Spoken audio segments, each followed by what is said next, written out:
chers élèves, avec une nouvelle vidéo, avec un nouveau chapitre, avec de nouveaux événements.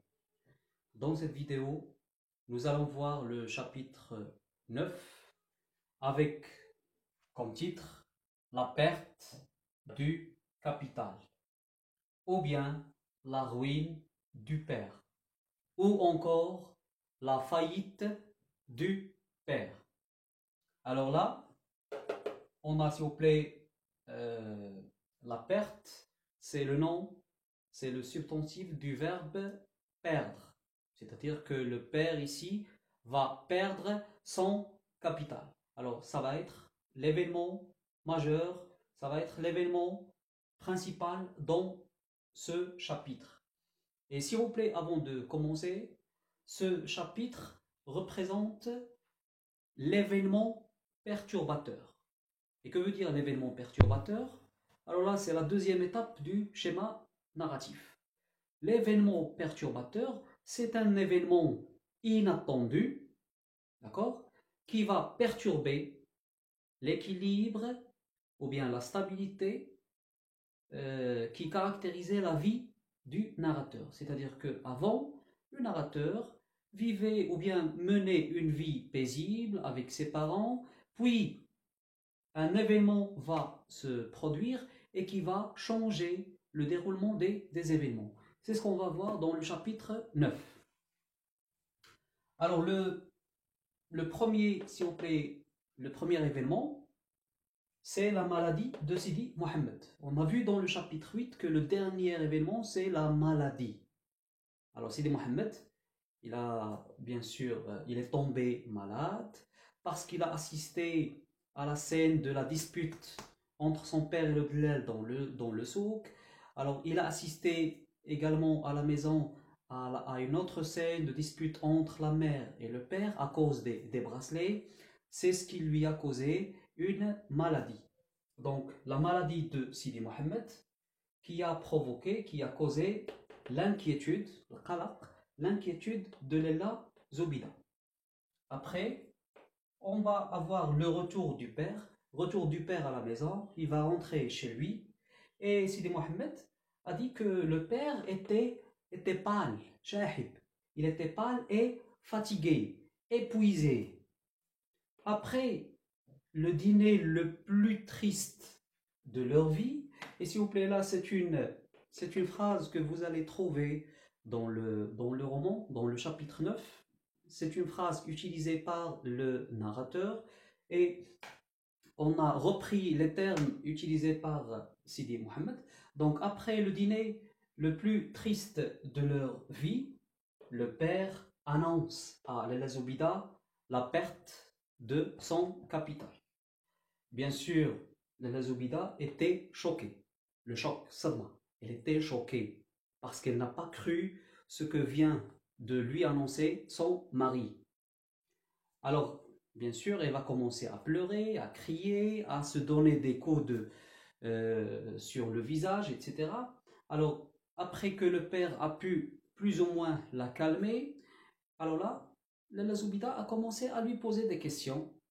Combien d'argent tu as perdu? Il lui a dit tout mon argent, tout mon fonds, c'est-à-dire tout son capital. Qu'est-ce que nous allons faire maintenant?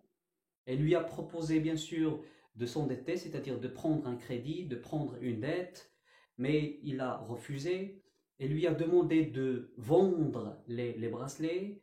Il a bien sûr accepté. Pourquoi? Parce qu'il avait besoin d'argent. Donc là, le choc de la mère, elle propose au père de s'endetter, c'est-à-dire de prendre un crédit, mais il refuse. Le père décide alors de travailler aux environs de Fès. Il a décidé d'aller travailler comme un moissonneur, la moissonnerie al-Hassad. Donc il a décidé d'aller travailler dans la moissonnerie, Hassad. Et ce ou bien cela, alors ce ou bien cela, et ce ou bien et cela durant ou bien pendant un mois. Alors la durée du voyage ou bien la durée de l'absence du père, ça va être un mois. On a le départ du père, le lendemain, le père va faire son départ vers la campagne pour commencer son travail. Et je vous rappelle, s'il vous plaît, que l'objectif du père, c'était quoi? C'était de travailler. Pourquoi? Pour amasser de l'argent. Pourquoi? Pour mettre son atelier en marche. C'est-à-dire que son objectif final, c'est de mettre son atelier en marche, c'est de revenir à Fès avec un capital qu'il a pu amasser pendant un mois et se mettre une deuxième fois au travail. Et son travail, le travail du père, c'était un tisserand. Un tisserand. Alors on continue. Alors départ du père à l'aube. Il fait le fajr. À l'aube, il va faire son départ.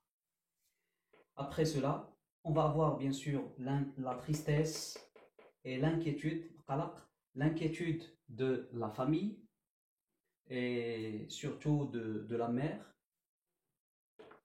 Fatma Bziouia rend visite à Sidi Mohamed pour lui donner une soupe sauvage, c'est ce qu'ils appelaient le tadfi.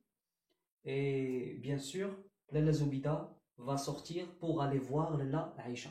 Alors à chaque fois que Lalla Zoubida tombe dans un problème, alors elle doit consulter Lalla Aïcha pour bien sûr chercher des conseils, pour lui demander des conseils, des suggestions, des propositions, etc.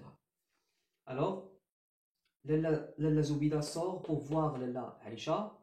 Après le retour de Lalla Zoubida, on va voir l'arrivée de Driss le Teigneux. Alors, s'il vous plaît, malgré la faillite du père, malgré que le père a perdu son capital, il ne travaille plus à Fès, alors Driss le Teigneux est resté fidèle. Il est resté fidèle à la famille. Et je vous rappelle que Driss le Teigneux venait 2 fois par jour à la maison. Il venait chaque matin pour chercher le koufin, pour aller faire le marché, acheter des légumes, des fruits, etc. À Lalla Zoubida. Alors ce matin, il est venu pour faire des courses, pour voir si Lalla Zoubida désirait des légumes ou quelque chose du marché. Le lendemain, Lalla Zoubida accompagne Sidi Mohamed pour voir Lalla Aïcha. Lalla Aïcha, bien sûr, après avoir accueilli Lalla Zoubida et Sidi Mohamed, après avoir préparé du thé, présenté des gâteaux, après une courte discussion entre les deux femmes, Lalla Aïcha va proposer à Lalla Zoubida de consulter le voyant aveugle. Alors c'est un voyant aveugle. Ici on a l'oxymore. Un voyant aveugle qui était Sidi al-Arrafi. Alors Sidi al-Arrafi, c'est un voyant aveugle qui a une grande réputation, qui a une bonne réputation, qui a une grande et bonne réputation. La réputation, il y a Soumha. D'accord? Alors toutes les femmes de Fès consultaient Sidi al-Arrafi. Et bien sûr, alors là, c'est l'ensemble des événements qui composent ce chapitre. J'espère que cela vous soit utile. Ce que je vous demande, s'il vous plaît, de faire, c'est de réviser ces événements que vous allez trouver dans la description, que vous allez trouver dans la page Facebook, dont le lien sera bien sûr dans la description. Lisez, s'il vous plaît, le chapitre, parce que c'est un chapitre très très important. C'est, je répète, c'est l'événement perturbateur de toute l'histoire et qui sera bien sûr suivi des péripéties. Alors par exemple pour la visite lorsque Lalla Zoubida va sortir voir Lalla Aïcha, alors ça fait partie des péripéties. La visite de Sidi al-Arrafi, ça fait partie de péripéties. Et je vous rappelle que les péripéties, c'est l'ensemble des actions que le personnage principal va faire pour résoudre son problème. Alors on verra cela en détail avec le schéma narratif. Alors attendez s'il vous plaît la prochaine vidéo avec le chapitre 10 et je vous laisse maintenant et à bientôt. Merci bien.